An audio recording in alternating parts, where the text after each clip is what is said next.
सगळं करायला तुमच्याकडे मनुष्यबळ खूप कमी आहे. कॉन्ट्रॅक्टवर 3-4 हजार लोक तुमच्याकडे काम करतायत.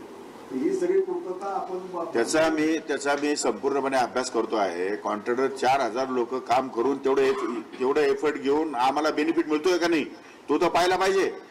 माणसं कामाला लावणं म्हणजे याचा अर्थ रिझल्ट मिळणं असं होत नाही ना. म्हणजे अजूनही 10 लाख माणसं कामाला लावायचे, रिझल्ट काहीच नाही, शून्य आहे. काय करायचं त्याचं?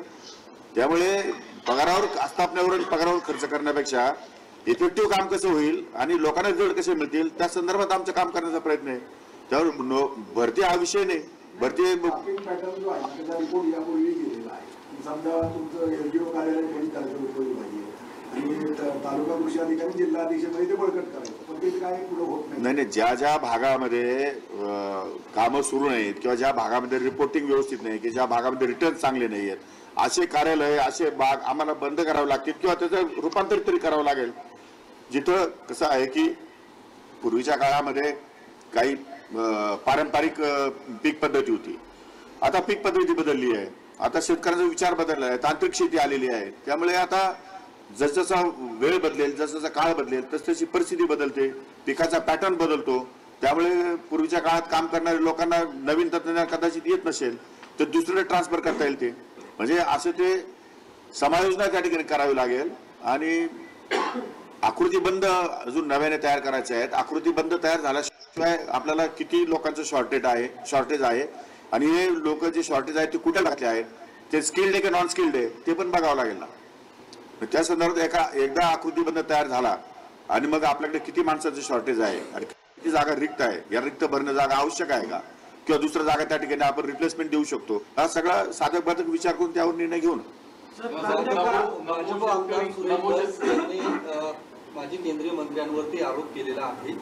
पीक विमा घोटाळ्याचा परळी पॅटर्न राबवला गेला. या पीक विमा घोटाळ्याची तुम्ही माहिती घेणार आहात? तुम्ही या सगळ्या गोष्टी नाही, तो हे बघा त्या हाऊसमध्ये माननीय मुख्यमंत्री महोदयांनी त्याचं उत्तर दिलेलं आहे. मुख्यमंत्री महोदय ते सगळं तपासून बघतायत. त्यांनी त्यांच्या पातळीवरती काही यंत्रणा चौकशीसाठी लावलेल्या आहेत. काही अधिकारी चौकशी करून त्यांना अहवाल सादर करतील किंवा माझ्याकडे आला तर मी पण मुख्यमंत्र्यांना देईल. अद्यापपर्यंत कुठल्याही प्रकारचा अहवाल या ठिकाणी आलेला नाही. चौकशी सुरू आहे आणि चौकशीमध्ये जर काही गैर आढळलं तर ज्यांनी गैरप्रकार केले त्यांच्यावरती सरकार 100% कारवाई करेल. कृषी खात्याकडनं काही चौकशी सुरू आहे का? म्हणजे फक्त परळीच नाही, राज्यातही इतर ठिकाणी काही आंध्र प्रदेशातल्या लोकांनी तिथं बसून इथं विमा उतरवले होते. नाही, अजून ते मी त्याची खातरजमा करतोय. अजून तो खातरजमा करण्यासाठी सांगतोय काय की अजून सचिव बसलेले नाहीयेत, आयुक्त काल परवा बसले, नेमकी आता उद्या ते जाणार आहेत. आता मी यांच्याकडून ती माहिती घेतोय किंवा विम्याच्या संदर्भामध्ये कोण कुठले खात्याकडे ते आपलं कुठल्या विभागाकडे ते विम्याचं काम होतं आणि त्या विम्याच्या लोकांनी काम व्यवस्थित केलंय की नाही केलंय त्या संदर्भात मला असं वाटतं की बरेचसे पैसे वाचवलेत. आम्ही विमा कॅन्सल करायला लावले बऱ्याचशा लोकांना.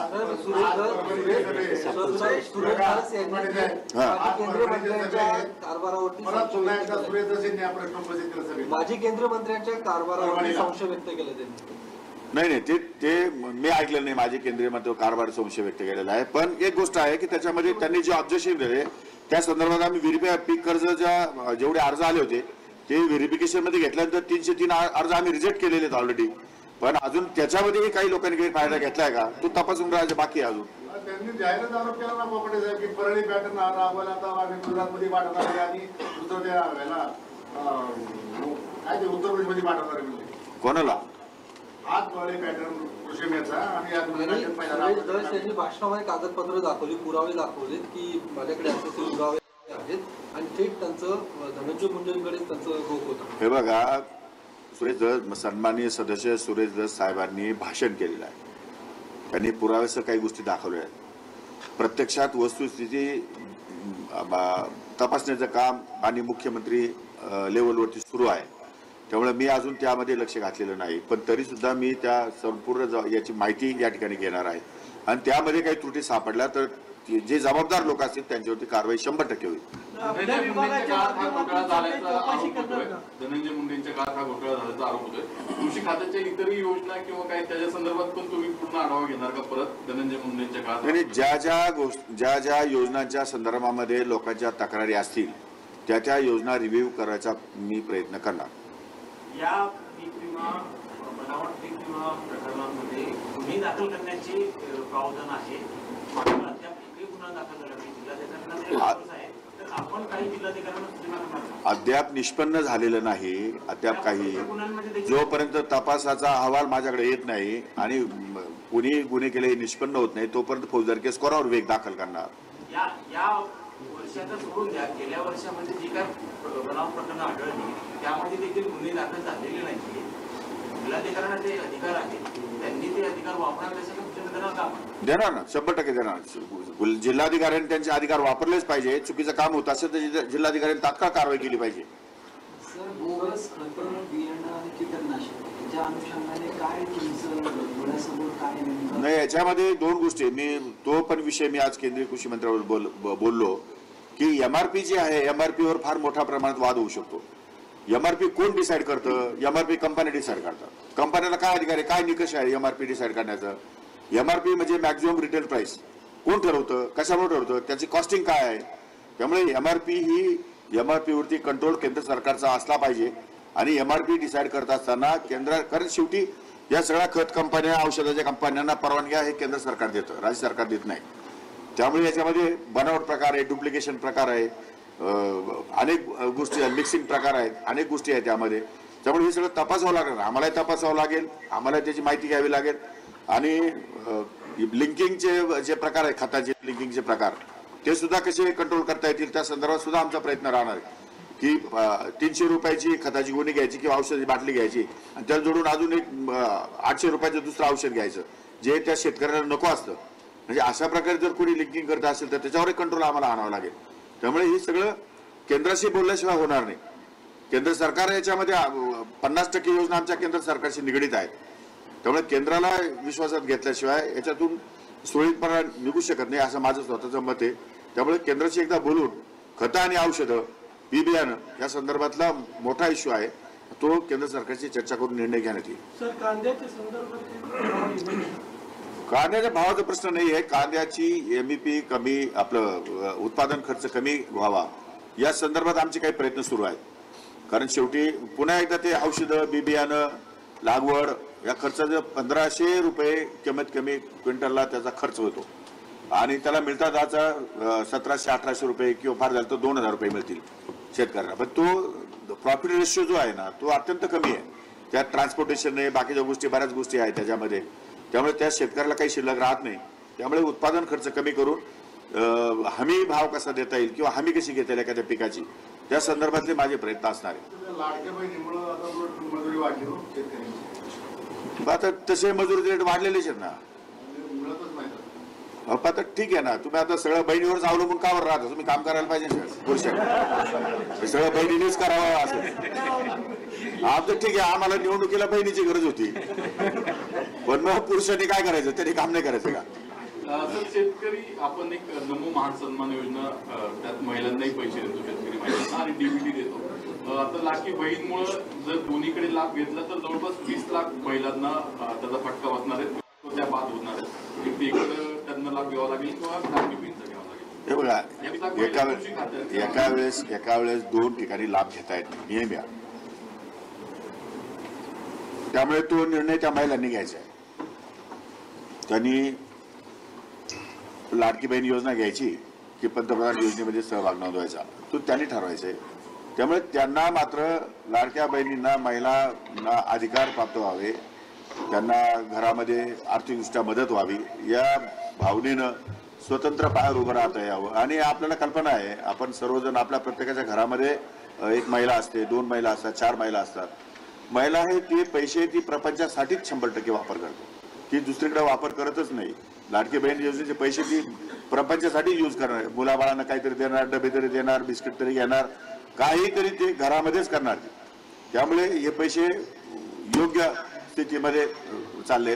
आणि अलीकडे जो महिलांचं शोषण हा जो विषय होता तो हळूहळू कमी होत चाललाय. अलीकडे महिला स्वतंत्र झाल्या, स्वायत्तता मिळाली त्यांना.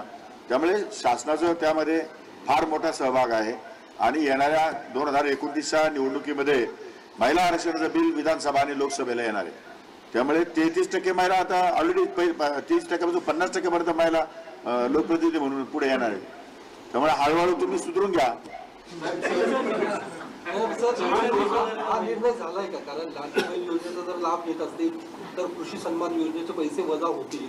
हा निर्णय नाही, हा निर्णय झाला नाही, पण दोन्हीपैकी एक योजनेमध्ये त्यांनी सहभाग नोंदवावा अशी सर्वसाधारणपणे. विरोध रोहित पवारांनी केलाय की हा सरकारने निर्णय घेऊ नये, घेतल्यास त्याला विरोध आमचा केला. नाही नाही, हे बघा, तो राजकीय विरोध आहे. राजकीय विरोधाला मी त्याला काय फार खारा देत नाही. माझं मत असं आहे की जेव्हा सर्वसाधारणपणे राज्य सरकारच्या कुठल्याही योजनेमध्ये एका माणसाला 2 योजनेचा फायदा घेता येतो का? नाही येत. एक शेतकरी 2 बँकेकडनं एकाच जमिनीवरती कर्ज घेऊ शकतो का? नाही घेऊ शकत. मग जे नियम इतरांना आहेत तेच नियम महिलांना लागू होतील.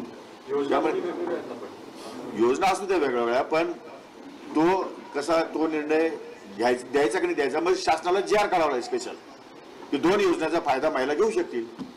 That is all, that's all. Chhagan भुजबळांची नाराजी दूर झाली का कधी? तुमचा पक्ष त्यांची ते कधी नाराज होते? तुम्हाला कोण सांगितलं नाराज आहे? साहेब काल तेच बोलले की मी नाराज आहे त्याने काय सांगू? मला काय वाटत ते नाराज आहे म्हणून. तुम्हालाच वाटतं ते नाराज आहे? ते स्वतः पाठवायचे दिल्ली का परत त्यांना दिल्लीत पाठवायचं होतं, राज्यात ठेवायचं, काय चर्चा झाली होती का? जो जे वांछील तो ते लाभ. ज्यांना जिथं जायचंय तिथं जाऊ शकतील, ते काय अडचण नाही. त्यांना केंद्रात जायचं तर अरे मग त्यांना विचारलं त्यांना काय आवडेल ते. मला मी कसं सांगू त्यांना काय आवडतं ते? हा प्रश्न त्यांना विचारलेला योग्य राहील. नाही, माझे नेते अजितदादा पवार आहेत. माझे नेते अजितदादा पवार आहे आणि माझे नेते आता राज्याचे मुख्यमंत्री देवेंद्रजी फडणवीस आहेत. थोडं माझे नेते दुसरं कोण नाही. पक्ष दुर्लक्ष करतोय त्यांच्या मागणीकडे? नाही, असं काही नाही. पक्षाने पुष्कळ लाड केले. आता काय करायचं राहील? लाड किती लाड करायचे मला सांगा तुम्ही. पुष्कळ लाड केले पक्षाने. भाजपमध्ये जायच्या तयारीत आहेत अशी चर्चा त्यांनी. तो त्यांचा निर्णय आहे. त्यांना योग्य वाटतं तो निर्णय ते घेऊ शकतात.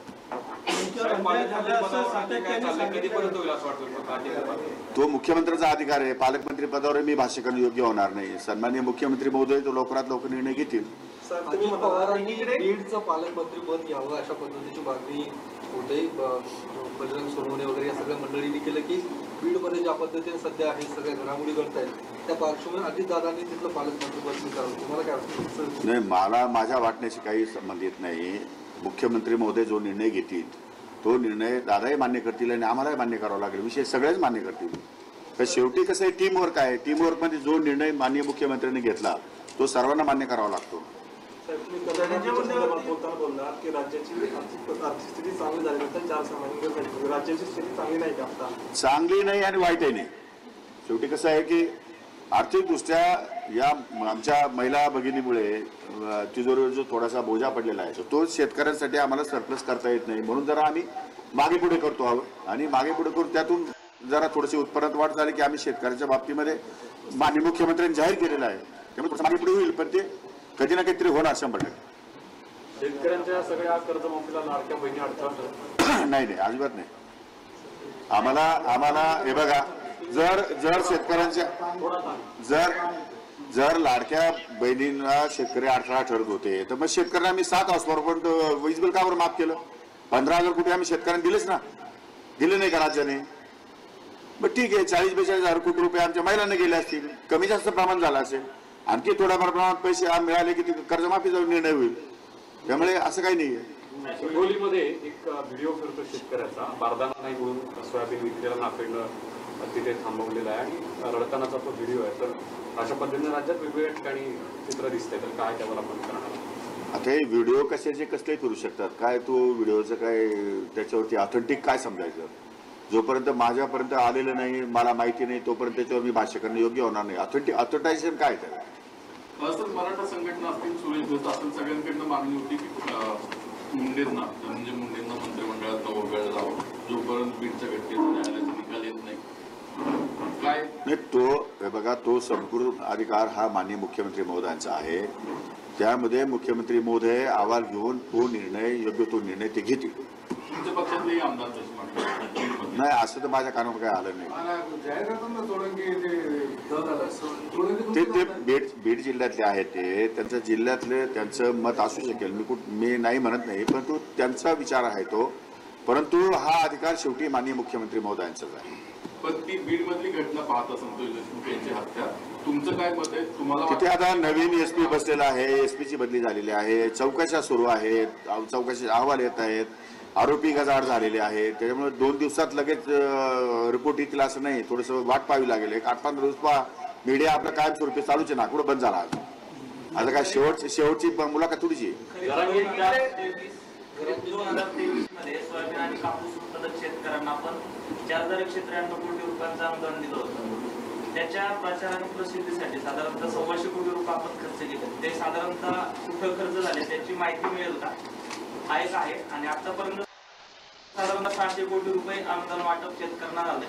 काही त्यांचे आधार संमतीपत्र आदिनाथांमध्ये वाटप अजून झाले नाही. त्या उर्वरित निधीचं काय? असे 2 प्रश्न. बघा, ते ऑथेंटिक त्यांचं पेपर्स आल्याशिवाय त्यांना अनुदान मिळणार नाही. तर जोपर्यंत ते कशामुळे राहिले ते बघावं लागेल. त्यांचे पेपर्स अपूर्ण असतील तर मग त्यांना ते अनुदान मिळणार नाही. नंबर 1. आणि पहिला प्रश्न काय विचारला तुम्ही? प्रचार आणि प्रसिद्धीसाठी आपण एक वेगळा GR काढला होता आणि त्यात अनुदान ज्या वेळेला जाहीर झालं त्यामध्ये 2% काहीतरी निधी आपण प्रचार प्रसिद्धीसाठी. नाही, बघा, जाहिरात बाजी किंवा जाहिरात हा विषय वेगळा आहे. कुठल्याही सरकारमध्ये पब्लिसिटीसाठी नाही, परंतु लोकांच्या प्रबोधनासाठी काही गोष्टी कराव्या लागतात. काय करावं, काय करू नये, कोणाकडे जावं, कोणाकडे अर्ज करावा. एकीकडे सरकार घोषणा करणार आणि दुसऱ्या लोकांना काहीच करणार नाही, कोणाला भेटायचं. त्यामुळे काही गोष्टी ह्या लोकांना स्पष्टता येण्यासाठी काही गोष्टी कराव्या लागतात. त्या गोष्टी झाल्या असतील तर ते काय फार गैर नाही आणि फार मोठा खर्च झालेला नाही. तो किरकोळ खर्च आहे, तेवढा खर्च तर करावाच लागतो शासनाला. तर विधानसभा निवडणुकीनंतर जो शरद पवार गट आणि अजित पवार गट दोन्ही एकत्र यावेत अशा पद्धतीची चर्चा सुरू आहे. तसं थेट वक्तव्य सुद्धा केले जाते. जसं काही दिवसांपूर्वी रोहित पवारांच्या आईने सुद्धा तसं वक्तव्य केलं होतं. काल आशाताई पवार अजित पवारांच्या त्यांनी सुद्धा अशा पद्धती एकत्र यावं. काय भविष्यात असं होऊ शकतं चित्र? माझ्या कानावर काही आलं नाही, पण झाले तरी आम्हाला काय, म्हणजे आम्हाला तर चांगलीच गोष्ट आहे. वाईट काय? पण तुम्ही होत असेल तर वेल अँड गुड. एकत्र यायला पाहिजे. आमच्या आम्ही जातो ना, मोठ्या साहेबांना भेटतो, असं काही नाही. मोठे साहेब कुठं आम्हाला चिमटा घेतात, कोणालाच घेत नाही. राजकीय दृष्टीने एकत्र आलं पाहिजे का? एकत्र आलं पाहिजे. नाही, चांगली गोष्ट आहे ना. काय बिघडलं? जर कलेक्टिव्हली जर संख्या वाढत असेल, माणसं वाढत असतील, पक्ष वाढत असेल तर वाढवला पाहिजे. तुम्ही आवाहन करताय पवार साहेबांना की या तुम्ही आमच्यासोबत? मी आवाहन करण्या एवढा मोठा माणूस नाही. मी पवार साहेब फार मोठे आहेत आणि कर्मधर्म संयोगाने त्यांनी जे खातं केंद्रामध्ये सांभाळलं आहे त्याच खात्याचं मला मंत्रिपद मिळालं आहे. त्यामुळे मी नशिबान समजतो स्वतःला. मी सुरुवातीलाच सांगितलं. त्यामुळे ठीक आहे. हा, 100% घेऊ ना, कोणाचाही घेऊ. साहेबांचं तर घ्यावंच लागेल. पण इतर कुठलाही गल्ली बोळाचा शेतकरी जरी आला आणि तो सांगितलं मला तुम्हाला सांगायचं काही गोष्टी, I am not a perfect man. आयुष्यामध्ये माणूस कोणीच परफेक्ट नसतो. त्यामुळे कोणाकडूनही माहिती घेतल्याने काही कमीपणा येत नाही. त्यामुळे